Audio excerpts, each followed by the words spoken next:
disruption means that things will change again quickly, right? Just because you are secure now doesn't mean you will be secure later. Again, it is a constant fight for security in not just an age of disruption, but a lifetime of disruption that awaits us. A constant fight for security, right? And it is precisely because of disruption that will bring new opportunities that you can ride the waves on later. So even if you are not starting off well now, even if you have to settle for less now, it is okay. I think my advice would be that it is okay, because disruption will bring the opportunity you need to get ahead again, and there will be a lot more opportunities. That's why disruption is a double-edged sword. The problems of the future, including COVID-19, are multidisciplinary in nature. Climate change, inequality. The first thing we can do, therefore, to gain that edge is really to be an early mover into embracing multidisciplinarity. And tangibly, that means reading beyond our discipline, taking modules beyond our discipline, actively drawing connections, asking yourself, how does this relate to what I already know? And that will position you to stand out.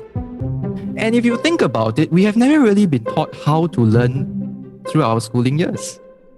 Right? We've never actually been taught how to learn. Exactly. And I say this not just as a random example, but I am a teaching assistant for a module in NUS called Learning to Learn Better. So what we do there, really is we want to teach students evidence-based learning strategies that can help them to meet the needs of not just higher education, but to truly learn for life.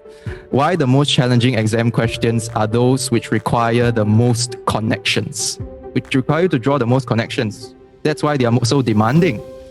To be a better learner is to learn how do we draw these kinds of connections, right? And that will help us learn new things more easily, entrench new knowledge better, and consolidate our own knowledge. Because after all, you need to have the deep mastery needed to continue to stand out. Grades, performance, ability, these are not the only things that matter anymore. And in my opinion, my judgment is that the most important currency in the real world is trust, right? And ultimately, people will only want to work with you, to hire you, to promote you, to recommend you if they know they can trust you, right? And trust is earned in many ways. But for me, I think somebody I can trust is somebody who follows up. If you're at work, right, and you tell someone you'll get back to them on a problem they approach you about, follow up. If you're at a networking session and you tell someone you'll send them some articles later in the week, follow up.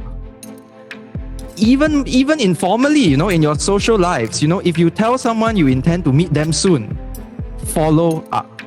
Because when you do so, you're demonstrating that you're someone who stays true to their word, who does what they say they're going to do, who can be counted on, who is reliable. And that, I feel, in the long run, translates to trustworthiness.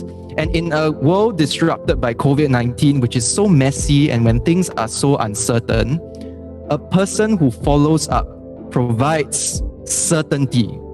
And that is someone I can trust. So if you can't follow up, don't say you will in the first place. Don't say things which sound good but which you cannot do. I cautioned against the overconsumption of social media. Social media is where people post the best of themselves, and you compare the worst of your life to the best of others. You will never feel good.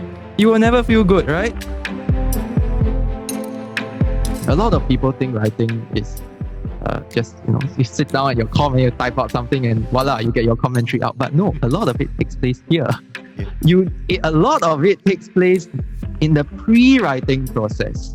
Clarity of communication is important, but even more important is clarity of thought.